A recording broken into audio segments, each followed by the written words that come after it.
చక్కని సీతకి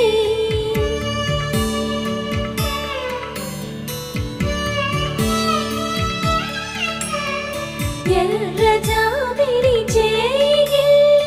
రాముడేడని అడుగుతుంటే